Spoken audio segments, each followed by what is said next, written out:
नमस्कार मित्रों, हमारे इस चैनल पर आप सभी लोगों का स्वागत है।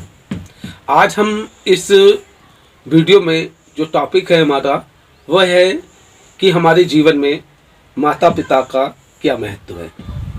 और ये जो वीडियो है और ये सब जो मेरे विचार हैं वो जो हमारी जो मीडिया है और जो कुंभ का मेला है वहाँ से कुछ ऐसा ज्ञान निकल कर आया लोगों के द्वारा।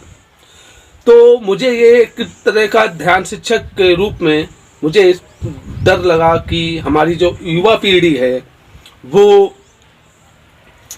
कहीं ना कहीं उसके पास गलत ज्ञान है वो पहुंच रहा है।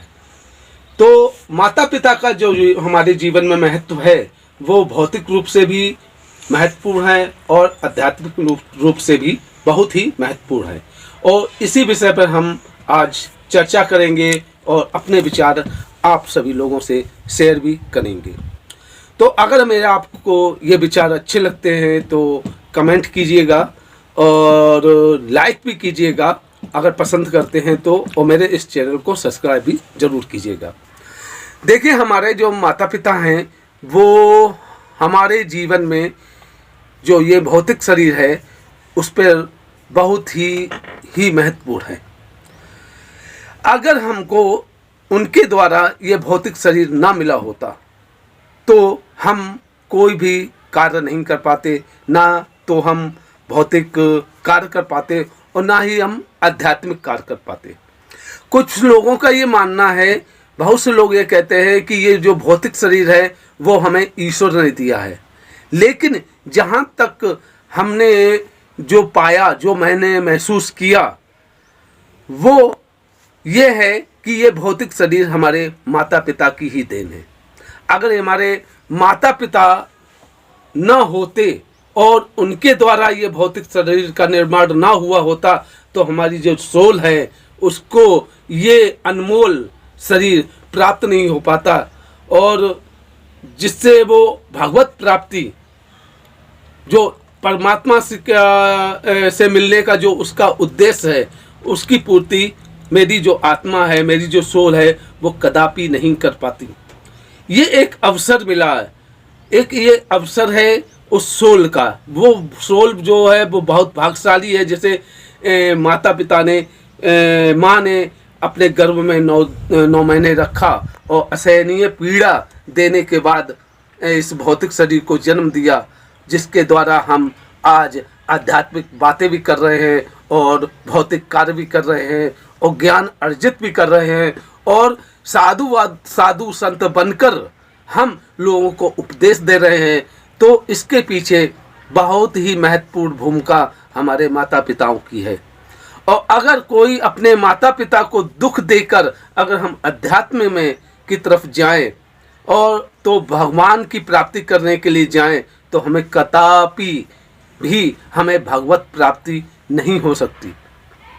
अगर हम अपने परिवार के किसी भी जो व्यक्ति हैं जो हमारे रिश्ते में हैं, माता पिता हैं, बीवी है, बच्चे हैं, अगर उनको दुख देकर उनको छोड़कर अगर हम संन्यास धारण करते हैं, अध्यात्म का रास्ता अपनाते हैं कि एक हम अध्यात्म ज्ञान प्राप्त करना है, तो मुझे ये नहीं लगता कि किसी को दुख देने के बाद हमें भगवान की प्राप्ति हो जाएगी।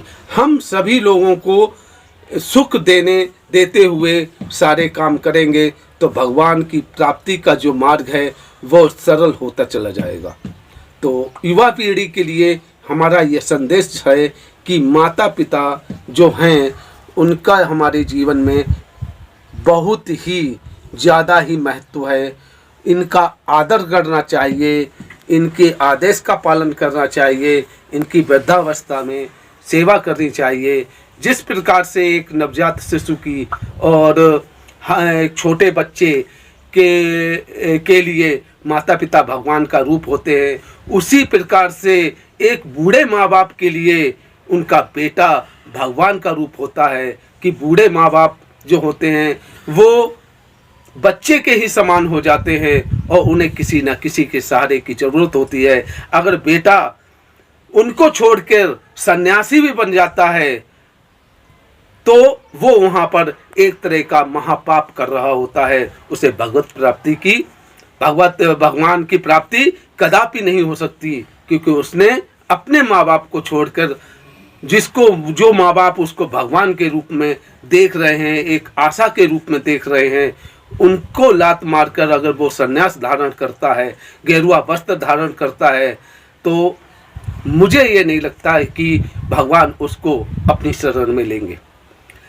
तो ये सब बातें मैंने आप लोगों से कही, ताकि इसलिए कहीं कि मेरी जो युवा पीढ़ी है, जो आने वाली पीढ़ी है, उनके पास गलत संदेश ये बिल्कुल ना जाए, कि जिससे अगर ये गलत संदेश हमारी युवा पीढ़ी के लिए चला गया तो हमारे जो मानव की सभ्यता है, इसके लिए मेरे एक खतरा उत्पन्न हो जाएगा।